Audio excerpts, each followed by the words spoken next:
Arrêtez de vous faire avoir et ayez enfin le contrôle de votre épargne. Si je vous disais que le fait d'aller laisser son argent en banque, c'est une des plus grosses arnaques. On nous a tout fait comprendre que la meilleure façon de s'enrichir, c'est de faire de l'économie et c'est d'épargner. C'est d'aller déposer son argent en banque, de laisser fructifier un très bon père de famille et au bout d'une certaine année, au bout de 15 ans, 20 ans, 30 ans, 40 ans, au bout de la retraite, tu auras un pactole et tu pourras vivre ta retraite paisiblement. Et si je te disais que tout ça, que ce n'est pas vrai. Et que si je te disais que tout ça, c'est une grosse, c'est-à-dire une grosse manipulation qui maintient que la population que dans la pauvreté, la misère, la trière. Si je te disais qu'aller épargner, ou même quand on dit, bon, il faut aller investir, même aller investir, mais je peux même encore te choquer en te disant qu'aller investir maintenant en bourse, aller faire certains placements, on te dit, allez, pour pouvoir bien investir en bon père de famille ou en bonne mère de famille, pour ne pas faire de jaloux ou de jalouse, ben, tu peux prendre le livret A. Tu peux prendre une assurance vie. Tu vois, il y a énormément comme ça de produits, c'est-à-dire que dérivés internes à la banque.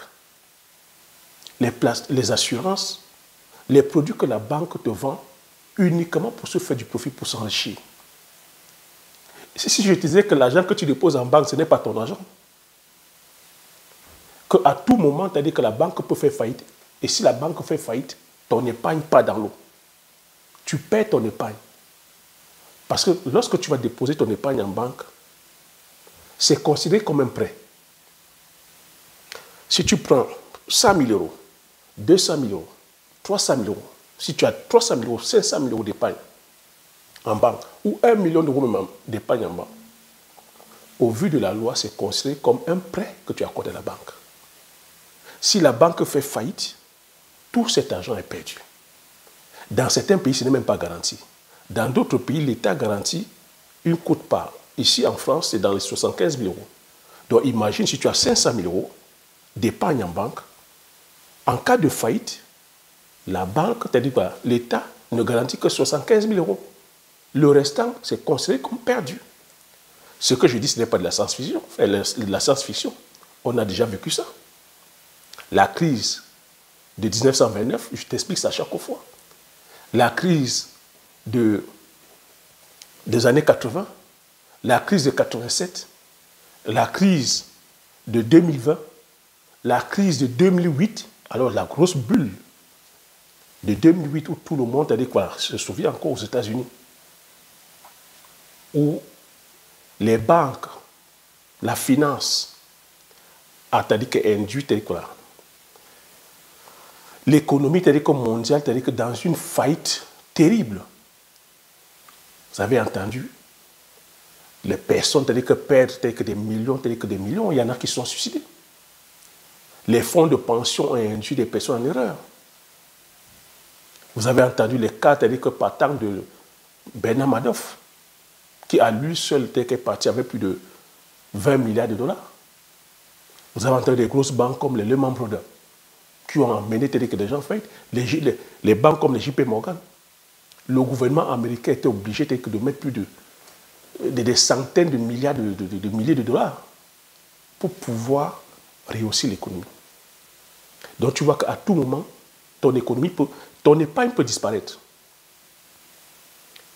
Ton épargne peut disparaître à tout moment. Donc tu as les fonds de pension. On va te dire, allez investir dans les fonds de pension, c'est sécurisé. Tu investis là-dedans afin de pouvoir préparer ta retraite. Et tu sais, les Américains, c'est beaucoup plus de fonds de pension. Eux, ils préparent leur retraite en mettant de l'argent dans les fonds de pension. Ils investissent dans les fonds de pension. Les Américains prennent du crédit en bourse, dans les fonds de pension et dans les banques. Donc tu commences à comprendre pourquoi je dis que ton épargne est en danger. Et nous en sommes là maintenant. Voilà Donald Trump qui est en train de créer une guerre, tu entends parler de guerre commerciale. Tu entends parler de catastrophe sur le plan économique.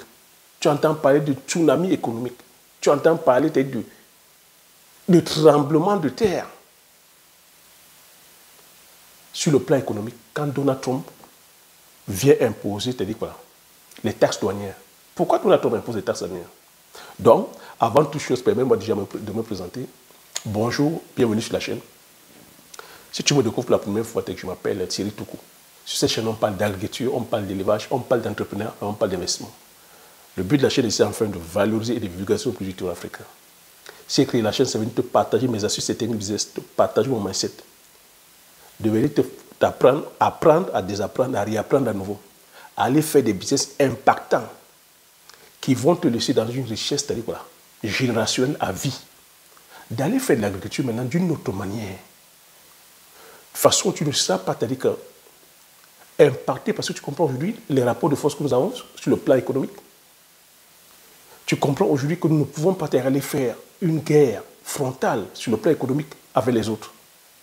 Donc c'est pour ça qu'il est important d'aller produire les richesses locales, des richesses endogènes qui vont nous permettre déjà de nous enrichir sur le plan local, de nous enrichir même sur le plan de l'Afrique. Parce que nous ne partons pas à âme égale, c'est ce que je te fais comprendre ici. Je vais te faire comprendre que le jeu, les dés sont déjà pipés en avance. Les plus forts ont établi les règles et les faibles en pâtissent tout simplement. Alors pour être fort, il faut déjà créer de bonnes fondations. Il faut bien faire les bases. Si nous ne faisons pas, si on n'arrive pas déjà à bien planifier les fondations, ben on part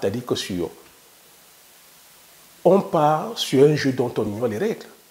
Si tu n'es pas déjà fort sur tes bases, comment tu peux aller compétir sur le plan mondial ou international alors que les autres ont déjà des longueurs d'avance sur toi? C'est ça que le plaidoyer de cette chaîne. Donc c'est pour ça que je te partage dans les cultures comme le poivre, le pitako, la communautaire, le manioc, toutes nos cultures vivrières sur lesquelles que nous avons comme ça on a la main. Et c'est des cultures à haute valeur ajoutée.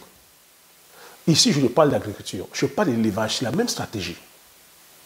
Donc, si tu es intéressé par cette thématique-là, je vais t'inviter déjà à mettre le pouce, afin de pouvoir donner la force à la chaîne, afin que l'algorithme YouTube puisse partager ça à plusieurs d'entre vous.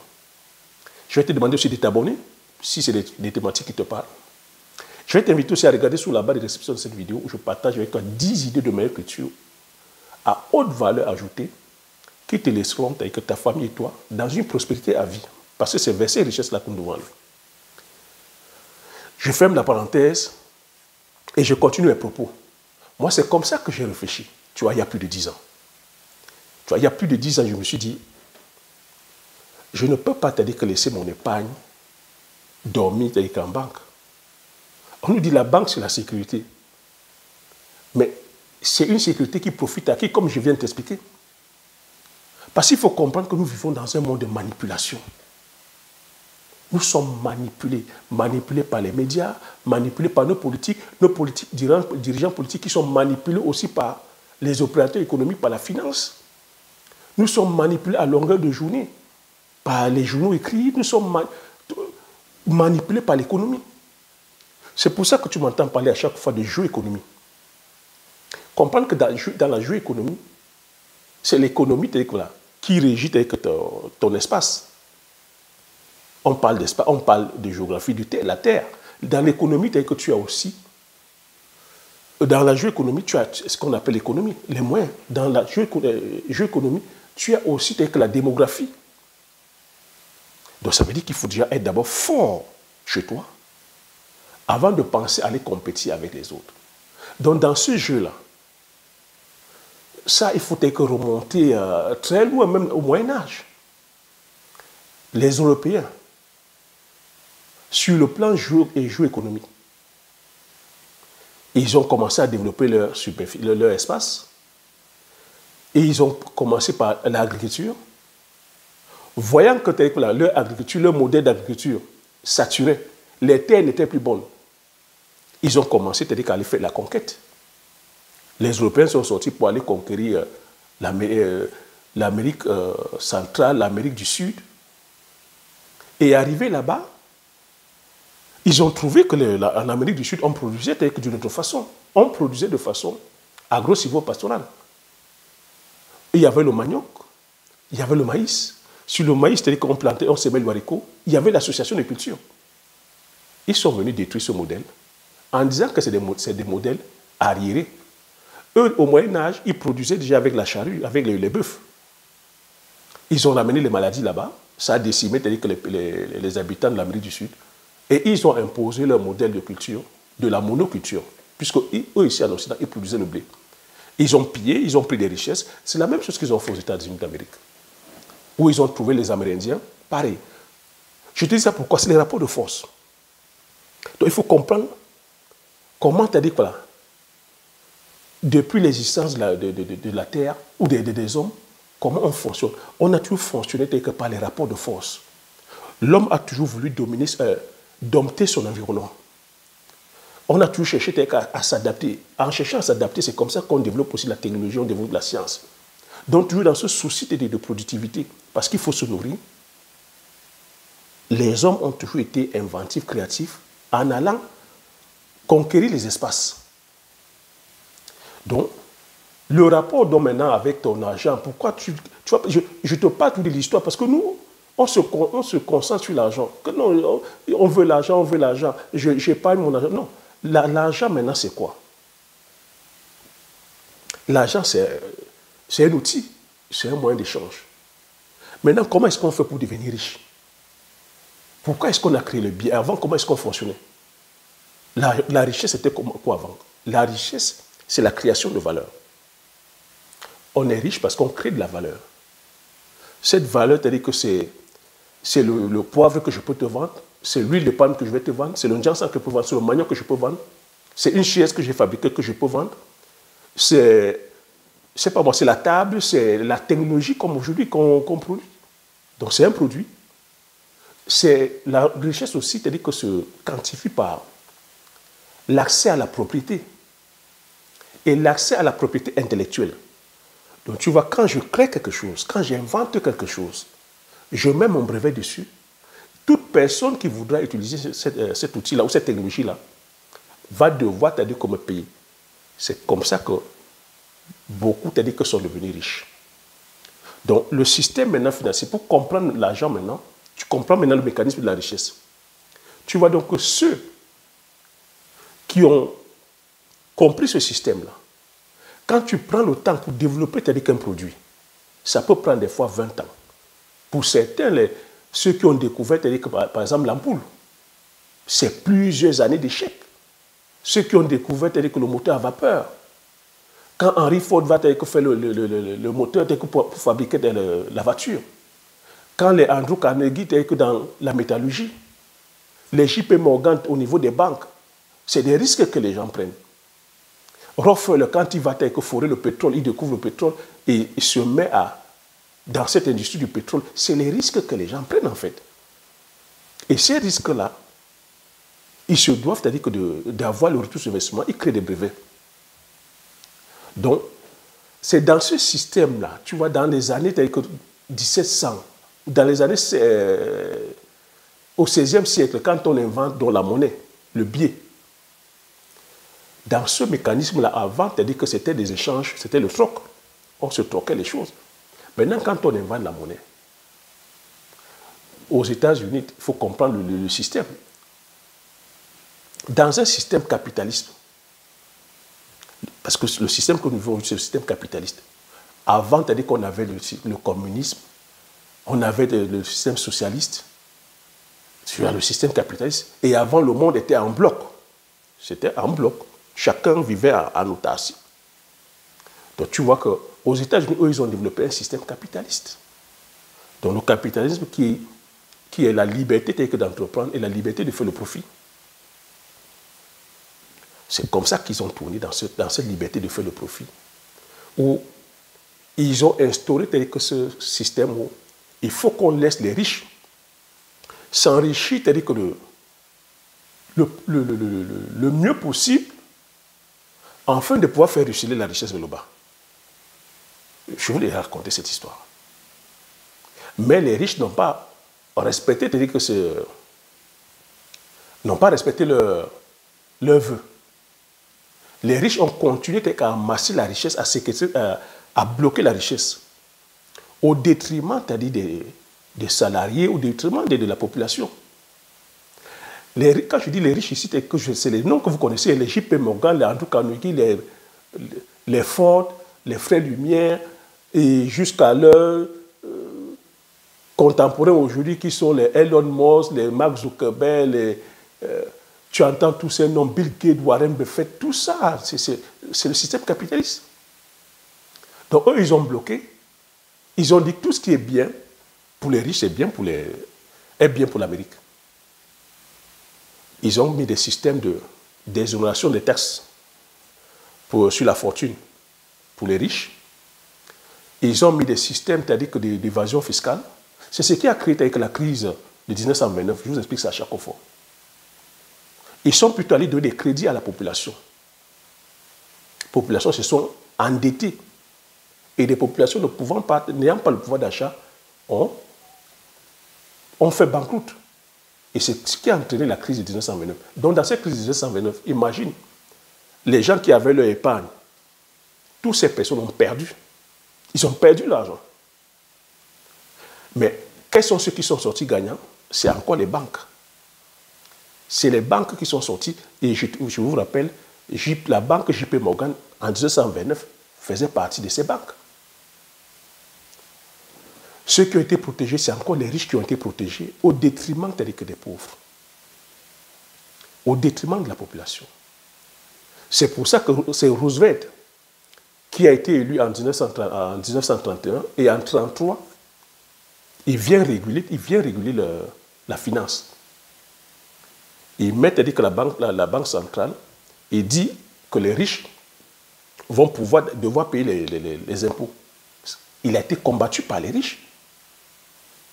Les riches ont payé des campagnes pour pouvoir calomnier Franklin Roosevelt. Ils ont payé des candidats qui devaient venir compétir contre Roosevelt. Mais Roosevelt avait cette chance, il avait ce charisme-là. Il les connaissait. Roosevelt aussi était d'une famille bourgeoise. Il connaissait le milieu. Et le peuple a soutenu Roosevelt. Roosevelt a fait comme ça, avec plus de 2 ou 3 mandats. Je pense qu'il est même décédé au pouvoir, il est mort au pouvoir. Donc c'est la Deuxième Guerre mondiale qui vient donc sauver les États-Unis d'Amérique, en pleine récession.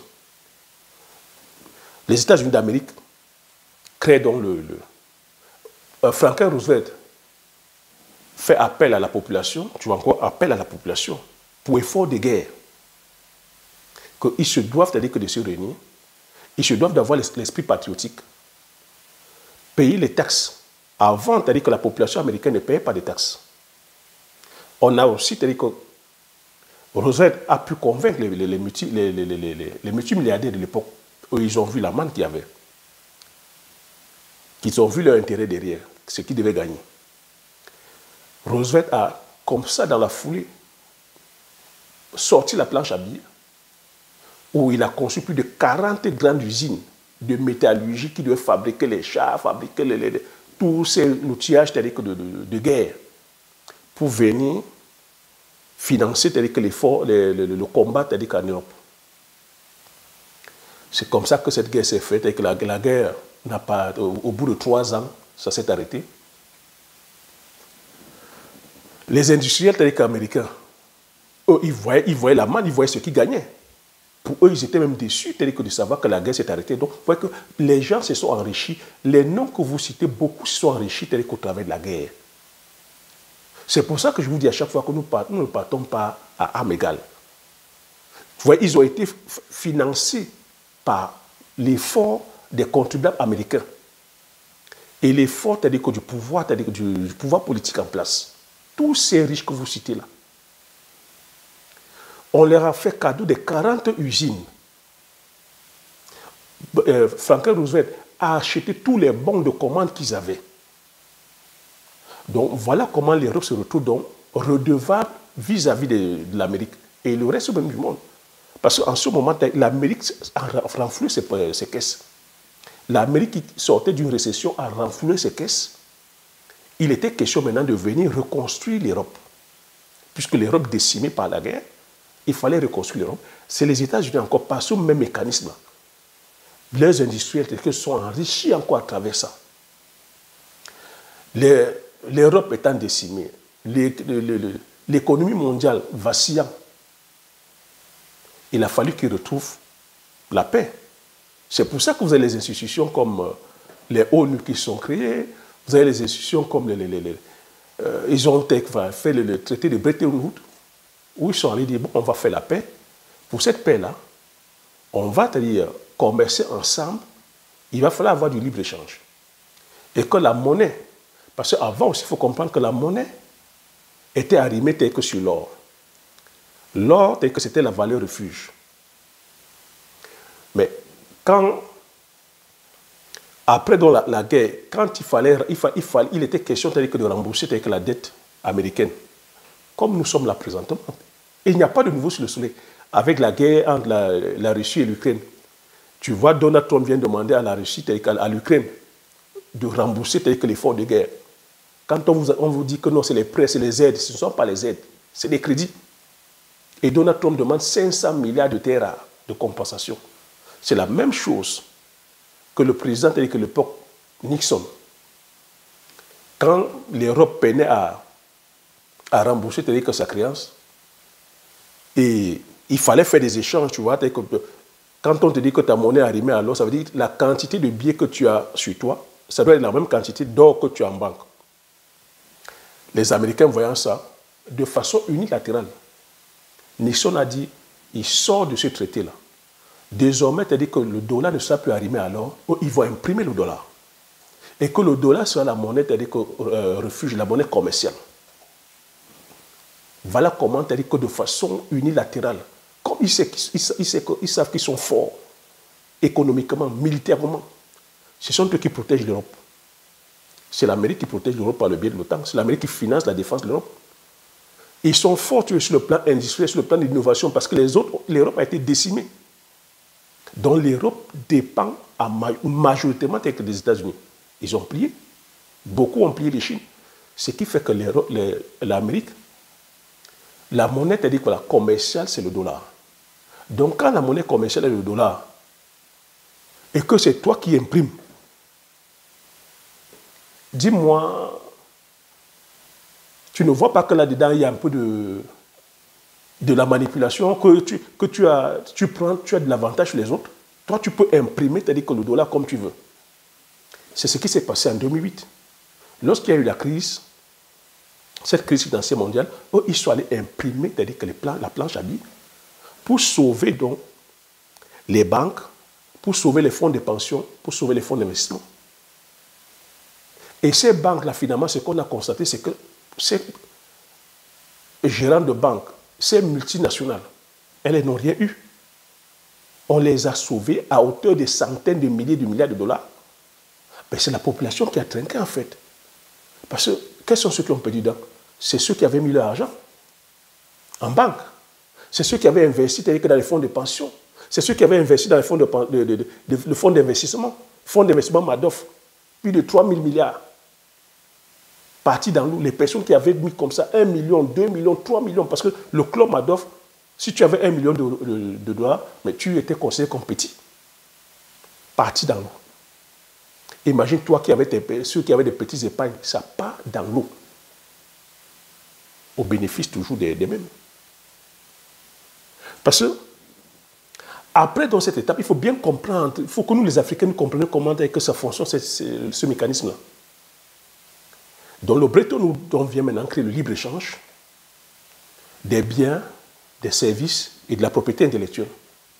Eux, ici, ils avaient déjà, sur le plan, je vais dire, des infrastructures, l'Europe était déjà aussi développée, parce qu'il faut comprendre qu'au 19e siècle, c'est l'Angleterre qui régnait sur le plan industriel. L'Europe était déjà développée.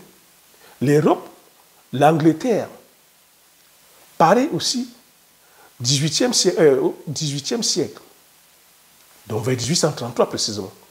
Tu as entendu parler de la guerre de l'opium. Ils sont allés massacrer les Chinois.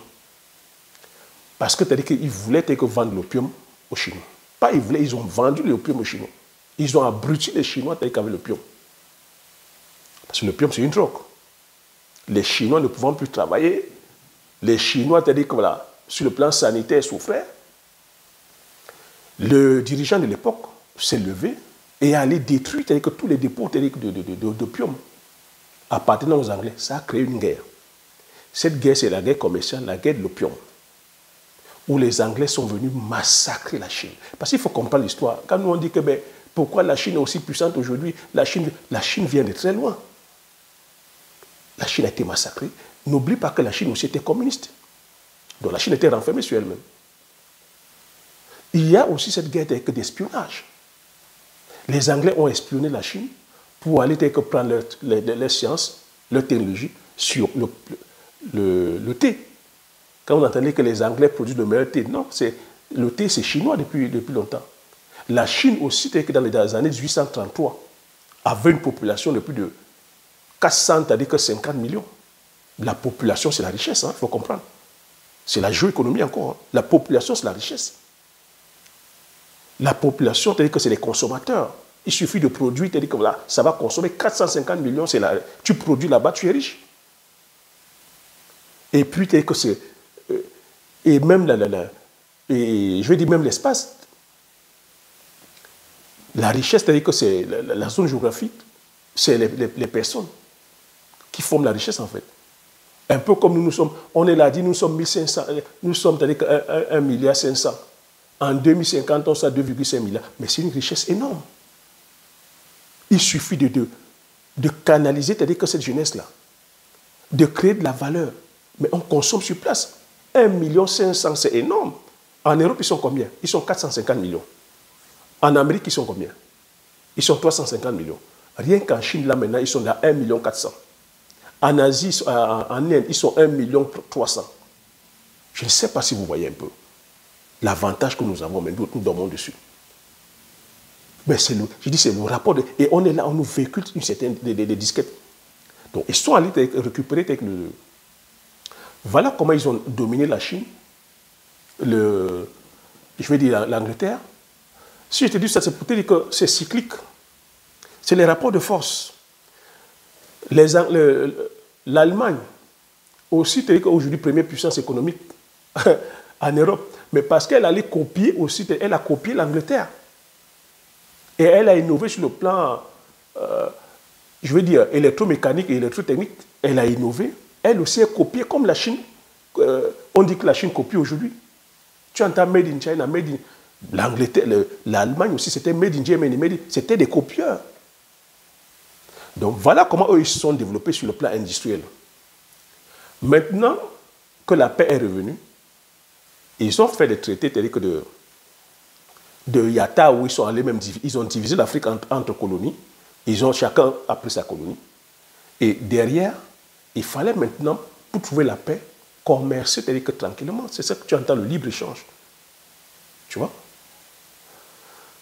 Ce qui est terrible là-dessus, c'est quoi? C'est que, tu vois, je t'ai dit ce que les pères fondateurs, les industriels ont fait. Où ils n'ont pas redistribué la richesse vers le bas. Pour punir les industriels, on a donné maintenant la commande aux financiers. C'est pour ça que tu entends la Banque mondiale dire maintenant, bon, plan d'ajustement structurel. Les États n'ont plus le contrôle sur rien. On est venu privatiser tout. Chez nous, en Afrique, quand je te dis ça, je te parle d'Europe, mais imagine l'Afrique. Nous nous sommes sortis aux indépendances quand? On a eu l'indépendance quand? Qu'on vient nous parler maintenant de plan d'ajustement structurel. Les peu d'usines qui étaient là nationalisées, on vient demander maintenant, le FMI ou la Banque mondiale, les bailleurs de fonds, demandent de venir privatiser tout. Donc lorsqu'on privatise, on ne demande pas ton choix. Pour te donner de l'argent, ce sont eux qui vont choisir les industries qui vont venir. C'est pour ça que nous avons les industries qui sont là, chez nous en Afrique, sont des industries telles qu'appartenant aux Occidentaux. Ils ont fait la même chose ici en Europe et aux États-Unis. C'est pour ça que tu vois Donald Trump se lever. Ils ont déporté donc toutes les usines qu'il y avait en Europe, toutes les usines qu'il y avait aux États-Unis, pour les ramener là où la main de coûte cher. Parce que lorsqu'on a fait le seul libre-échange, l'Europe, voyant l'aspect environnemental, les usines qu'ils avaient créées ici, l'agriculture qu'ils avaient créée dans les années 1950, où ils ont ramené une agriculture industrielle, chimique, mécanisée, il y avait déjà les dégâts sur le plan environnemental, sur le plan de la biodiversité. Ça détruisait tout et qu'on voyait même sur le plan même de la qualité des aliments. Il y avait des maladies qui étaient là. Donc ils ont demandé donc. Et pour pouvoir réguler tout ça, l'Europe a mis des normes. L'Europe a mis les normes qui sont venues faire peser le coût du travail. Parce que l'énergie, déjà, c'est un coût qui est énorme. L'Europe n'a pas d'énergie. L'Allemagne, qui est là, dépend du gaz russe, dépend du pétrole russe. La France, pareil, ils sont obligés d'aller prendre le pétrole chez nous en Afrique, les matières premières chez nous en Afrique, énergétiques. Le coût du travail, parce qu'il faut acheter le matériel, l'équipement, les engins. C'est pour ça que je vous parle à chaque fois du coût. Le coût du travail est élevé. Le salaire ici, lorsque tu embauches quelqu'un, le salaire, ça coûte cher. Donc le coût du travail est énormément élevé. Élevé en Europe et élevé, c'est-à-dire aussi aux États-Unis, parce que l'Europe met donc, tu entends aussi parler du protectionnisme environnemental. Protectionnisme environnemental. Donc, si tu ne produis pas selon ces normes-là, on ne prend pas tes produits. Et comme nous sommes dans un système capitaliste où il faut faire du profit, ben, ça ne profite pas assez nabab. Ils vont donc produire là où c'est moins cher. C'est pour ça que tout le monde est allé produire en Chine. En allant donc produire en Chine, ben, ça donnait quoi? La Chine aussi a regardé, s'est dit, mais ces gens qui m'ont humilié, c'est-à-dire qu'il y a plusieurs années derrière, ces gens qui m'ont laissé affamer, il ne faut pas oublier, la Chine a eu 40 millions de morts dus à la famine. Je vais apprendre d'eux. La Chine a développé, c'est-à-dire que son savoir-faire ancestral est resté dans ses valeurs, a formé, c'est-à-dire que sur le plan de l'éducation, sur des valeurs, c'est-à-dire que réelles de son économie. Tu vois? Et après, a envoyé, c'est-à-dire que ces étudiants aller apprendre aux États-Unis, en Europe. Oui, parce qu'il faut comprendre que c'est l'État, c'est les dirigeants politiques qui doivent impulser ça. Mais il faut être costaud pour impulser ça. Il faut avoir la souveraineté des militaires, avoir la souveraineté sur tout. Souveraineté militaire, souveraineté énergétique, souveraineté sur le plan de la recherche, parce que tu ne fais pas sans tes balais. Ils ont envoyé les étudiants aller espionner. Tous ces pays-ci ont des espions. Vous allez les entendre que c'est des diplomates, mais c'est les espions. Vous allez entendre que c'est des ONG, mais c'est des espions.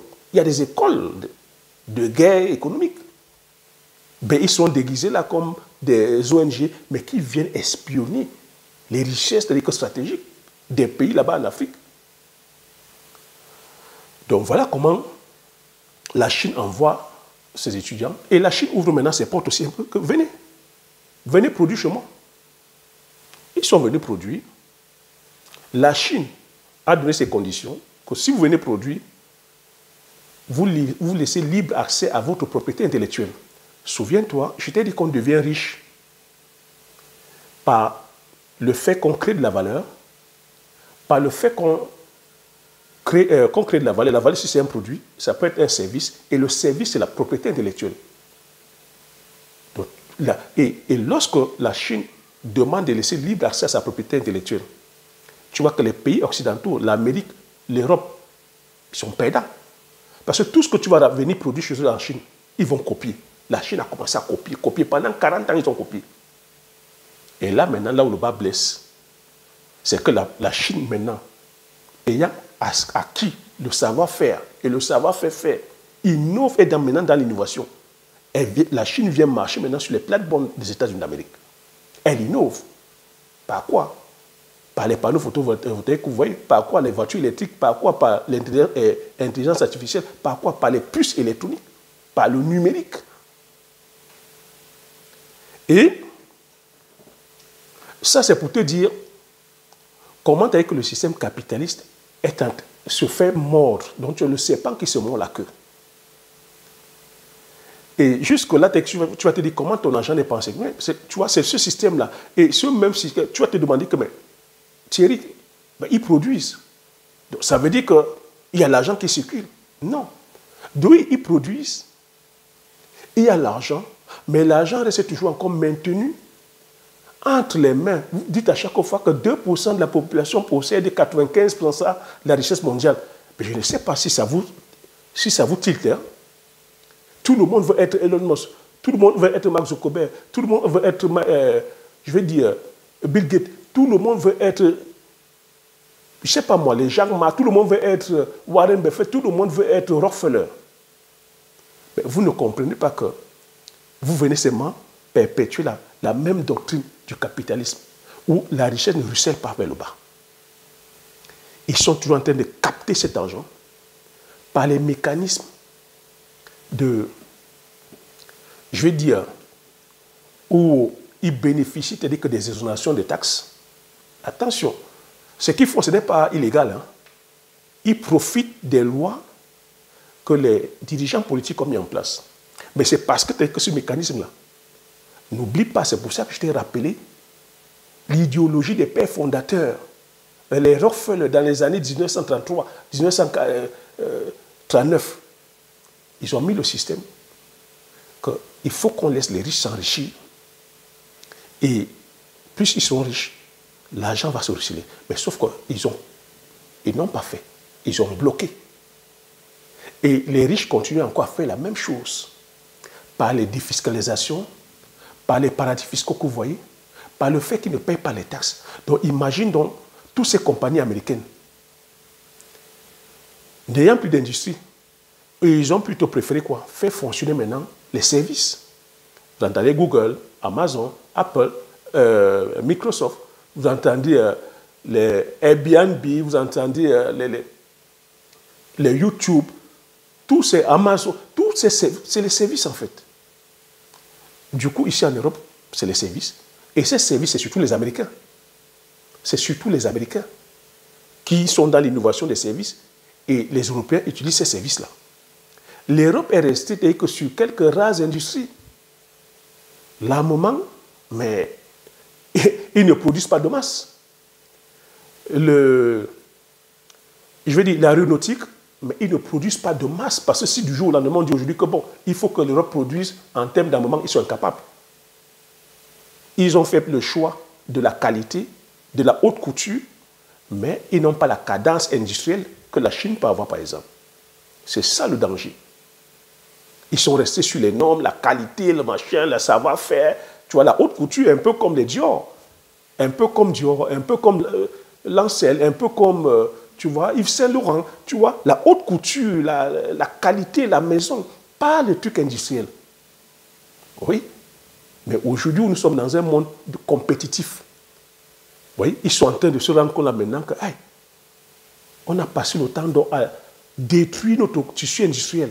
Parce que dans les années 60, 70, l'industrie fonctionnait ici en Europe. La métallurgie, la sidérurgie, l'automobile, le textile, l'agriculture, l'agroalimentaire, l'artisanat, ça fonctionnait. On est venu détruire tout ça au profit de la finance. Aujourd'hui, tu entends plutôt les fonds de pension, les fonds d'investissement, les fonds de ceci. Donc, tu as les GAFAM. Les GAFAM aujourd'hui qui sont Facebook, Amazon, Google, tu as IBM qui était dans Apple, tu as les Tesla, tu as SpaceX, tu as les Nvidia.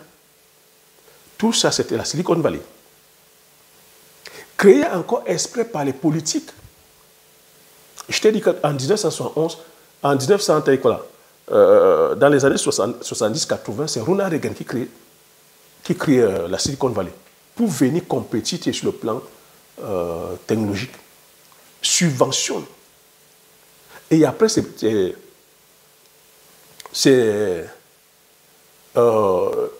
la gauche, les démocrates, qui viennent encore appuyer les GAFAM. Tu vois? Par le biais, c'est-à-dire que tu as le dernier président avec la gauche, tu as Obama qui a encore financé. Et tu vois que les GAFAM, la Silicon Valley, penchaient vers les démocrates. Oui, ils penchaient vers les démocrates. Ils soutenaient toujours la politique des démocrates. Mais ces GAFAM-là, comme je t'ai dit, ils ne payent pas, pareil comme c'est leur père, ils ne payent pas les impôts. Pourtant, ils sont subventionnés à hauteur de milliards de dollars. Quand Elon Musk lance son projet Station X.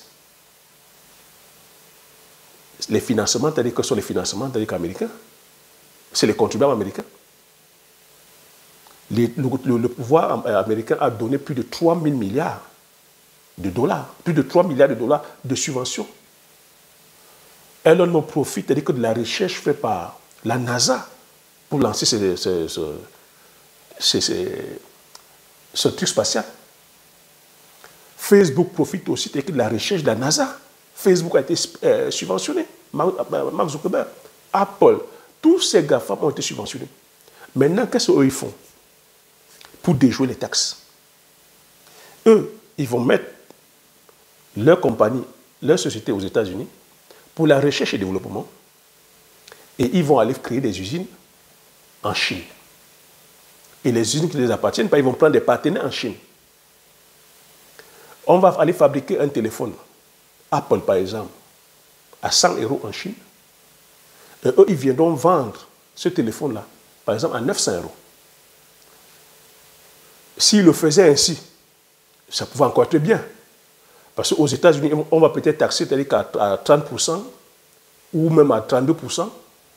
Tu vois?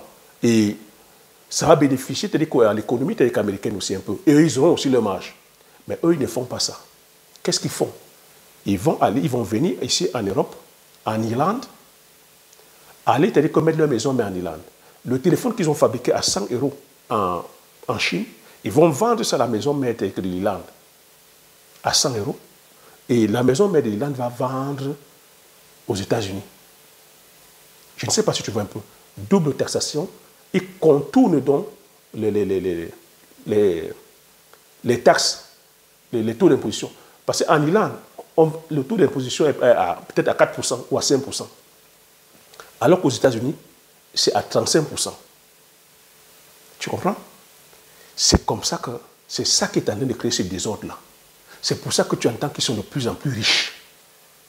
Et derrière, la population souffre.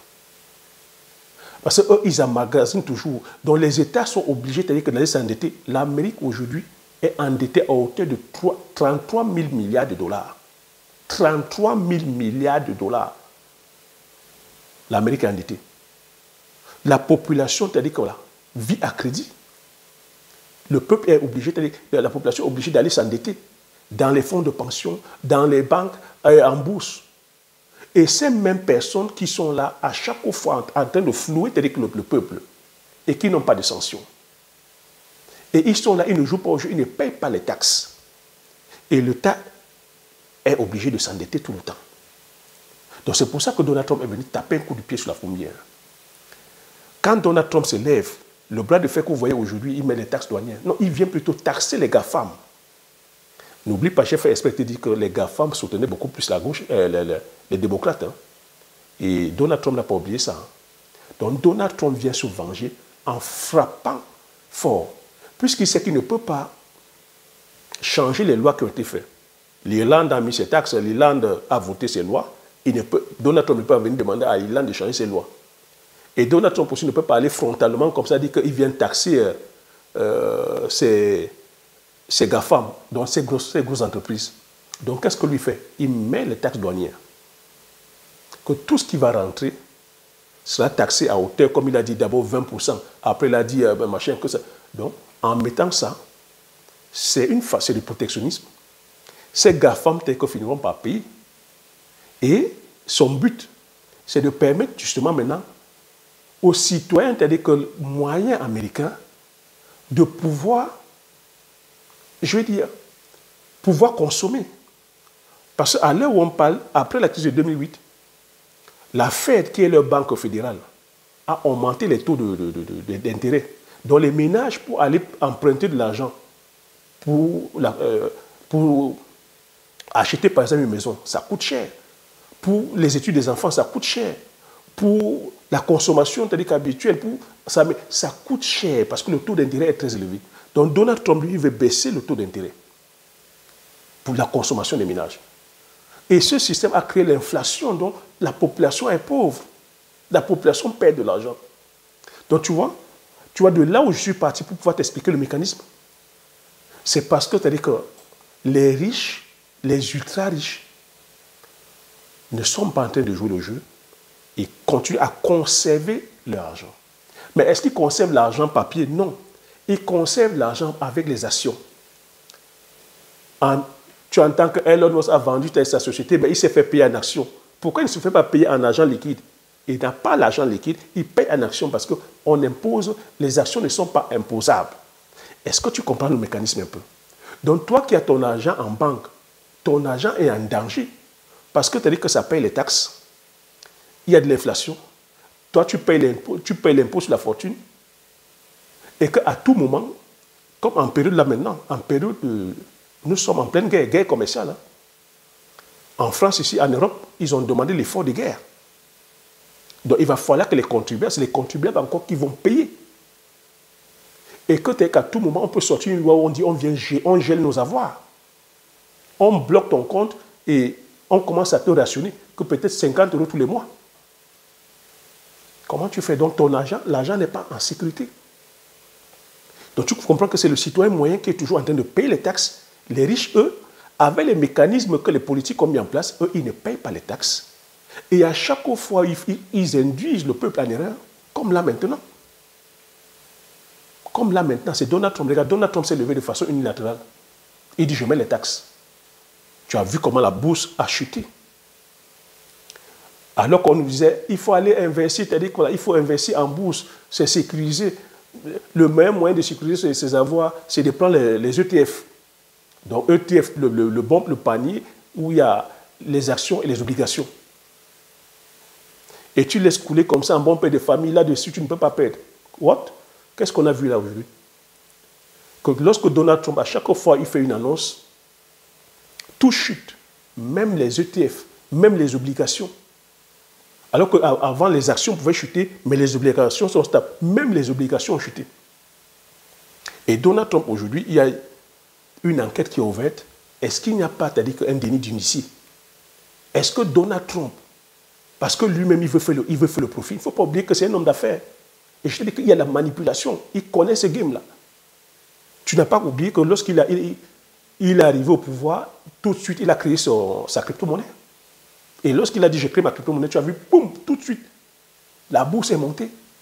Donc, il peut le faire. Et il a fait des tweets où il a dit, hey, les gars, c'est maintenant le meilleur moment que d'acheter. Ça peut être un déni d'initié, où il informe son entourage, ou peut-être un message où il donne, parce qu'il veut faire chuter ces GAFAM-là, il veut faire payer la finance. Il demande au bas peuple, ceux qui sont avisés, qui maîtrisent l'économie, lorsqu'il dit ça, toi, tu vas acheter.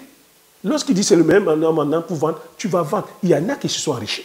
Il y en a qui se sont enrichis sauvagement par rapport au positionnement de Donald Trump. Et quand on vous parle des pertes, on parle des pertes en termes de centaines de milliards de dollars. Une journée, 300 milliards de dollars. Une société comme Nvidia, 500 milliards de dollars. Les Amazon, les Facebook, les YouTube, les Apple, les Adidas ont perdu des centaines de milliers de dollars. Alors qu'avant, on disait que c'est des compagnies sûres sur lesquelles tu peux investir les yeux fermés. Donc tu vois que l'économie aujourd'hui, rien n'est sûr. Tout est manipulé. Lorsque tu vas mettre ton argent en bourse, qu'est-ce qui te garantit que la fiabilité? Tu vois que les banques maintenant, comme JP Morgan, qu'est-ce qui te garantit la fiabilité de cette banque? Qu'est-ce qui te garantit que le bilan comptable n'est pas manipulé? Il manipule les comptes. Quand tu vas mettre ton argent, que le courtier, c'est manipulé. Tout ça, c'est manipulé. Donc, comprends une chose, que ton argent qui est en banque, tant que ce n'est pas nominatif, parce que tu as dit, non, mais je suis allé, j'ai mon compte, c'est à mon nom. Non, ce n'est pas ton nom. Tu prêtes tout simplement de l'argent. La banque considère que tu lui as prêté de l'argent. Lorsqu'elle perd, c'est perdu. Lorsque tu vas acheter les actions en bourse, si ce n'est pas nominatif, que ça porte ton nom, c'est une perte. Parce que pareil aussi, comme en 2008, beaucoup de fonds d'investissement, beaucoup de fonds de pension, beaucoup de banques ont fait perdre aux actionnaires, aux investisseurs, c'est-à-dire que de l'argent. Parce que ce n'était pas nominatif. Voilà l'intelligence. C'est pour ça que moi, fort de tout ça, je suis allé entreprendre autrement. J'ai dit non, je vais aller investir sur les valeurs réelles. Je vais sortir avec mon épargne. Tu imagines la somme d'argent que j'ai investi dans le secteur agricole, si cet argent-là, je laissais en banque, c'est ça en train de perdre de la valeur aujourd'hui. En cas de récession, là aujourd'hui, si tout chute, parce que ce n'est qu'une question de temps, heureusement que Donald Trump a d'abord freiné. Si Donald Trump laissait couler les taxations comme c'est là, ben on était tout droit à une récession et la bulle allait exploser. Parce qu'il y a beaucoup de Ponzi. Beaucoup de Ponzi. Donald Trump, s'il laisse couler comme ça, ça va chuter comme en 2008 et ça sera plus sévère qu'en 2008. Et les gros perdants seront encore le peuple. Parce que c'est nous qui allons payer ça encore par les taxes, par les impôts.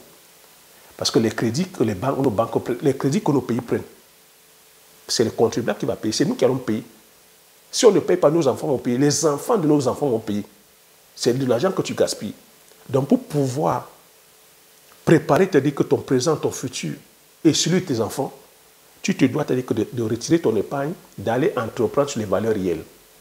Avant, on te disait que d'aller mettre sur l'or. Ce que je te dis ici, ce n'est pas un conseil financier. Hein. Je ne suis pas dans la famille, mais je te dis, en bon père de famille, je te dis ce que moi je fais. On va te dire d'aller investir sur l'or, d'aller investir sur l'argent, parce que c'est des valeurs réelles. De retirer ton argent, d'avoir peut-être une réserve telle que sur 2 ou 3 mois où tu mets de côté, parce que si ça explose, tu peux te contenir. Mais c'est de comprendre ici que c'est toi qui dois gérer ton présent et ton futur. Tu ne peux pas compter aujourd'hui sur les dirigeants. C'est pour ça que je dis toujours que tu ne dois pas compter sur les dirigeants. Tu ne dois pas compter sur ton patron. Tu ne dois pas compter sur ces milliardaires. Ils ne sont pas là pour nous enrichir. Ils sont là pour s'enrichir, eux, et préserver, c'est-à-dire que leur richesse pour leur descendance de génération en génération.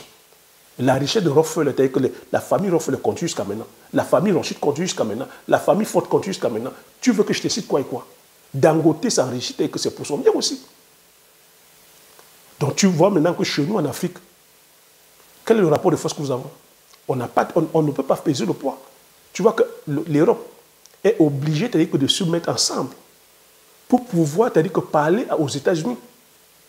S'ils partent en rang dispersé, parce que c'est ce que Donald Trump veut faire. Donald Trump veut disloquer l'Europe pour faire venir en rang dispersé et là, cette fois-ci, frapper fort chacun.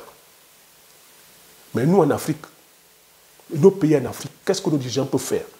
Nous ne sommes pas souverains sur le plan militaire, souverains sur le plan énergétique, souverains sur le plan technologique, sur le plan scientifique, sur le plan d'éducation, sur le plan économique, sur le plan... Nous sommes tels que bâillonnés. Ben oui, tu vas me dire, mais il faut un dirigeant courageux. Tu penses que c'est le courage qu'il faut là-dessus? Ben tu seras peut-être courageux, mais on va t'isoler. Tu seras comme Fidel Castro. Et en ce moment, on viendra te taper. C'est pour ça qu'ils ont créé les institutions. Mais tu vas dire, il y a l'ONU. Mais ils ont créé l'ONU, pourquoi?